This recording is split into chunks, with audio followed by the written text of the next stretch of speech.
Hey guys, welcome back sa panibagong video at ngayon ay part 2 po. Etong title po natin pagbibideo ng Gacha Life ay hindi online class dahil porket nang may laptop ako, dahil itong episode na to ay shoutout tayo. So sa limang ito ay mga pinaka paboritong kaibigan sa YouTube na i-shoutout ko sa inyo. So first muna, 5 to 1 tayo. Pataas hanggang pababa tayo. So, ang una natin siya shoutout ay si TY. So, yun na, So, kapag natin siya, pinuna, thank you yun.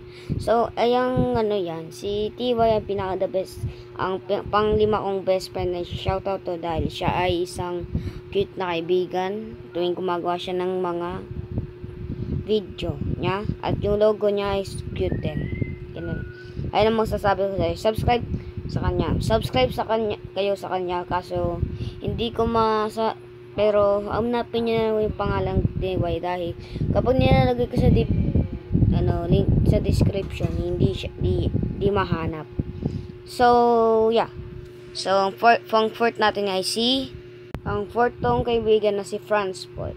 So, ewan kung nagbablog pa siya, pero ito, idol ko to. Ito yung pinaka-fourth kong idol at pinaka-paborito kong kaibigan sa YouTube. Dahil siya ay mabait at palagi na live, tapos palagi ako sinashoutout nang walang dahilan. Pero, yeah, at sana naman bumalik na siya sa YouTube. Siguro di pa, palagi siyang mamudil, kaya di siya na-upload. Kaya, yeah.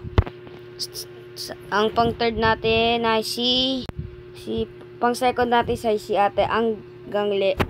Ito ay isa kong second na best friend na okay, so wala akong masasabi sa kanya dahil sa Ate Gangle ay pinaka paborito kong Minecraft vlogger. Pero may mas paborito pa akong Minecraft vlogger pa. So eto na ang pang first natin ang pang first na paborito kong Minecraft vlogger at palagi rin niya ako shoutout katulad ni Franz Paul at I see walang iba kung hindi ang kaibigan ko na si BCTV. So sa link description ko na lang ipopost ko sa inyo na subscribe. Ayan ang i-subscribe niya at ayan ang pinaka first kong kaibigan. So kung wala man kayo dito sa aking video, sa second shoutout na lang kaya. So, ayun lang po guys ang video sa ito. Sana naman na-enjoy nyo. Please don't forget to like and subscribe. Mag-comment sa yung video. Pindutin nyo po dyan ang bell icon para take report sa susunod video. At happy 120 subscribers pala kay BCTV na nag-text. Siyempre, bye.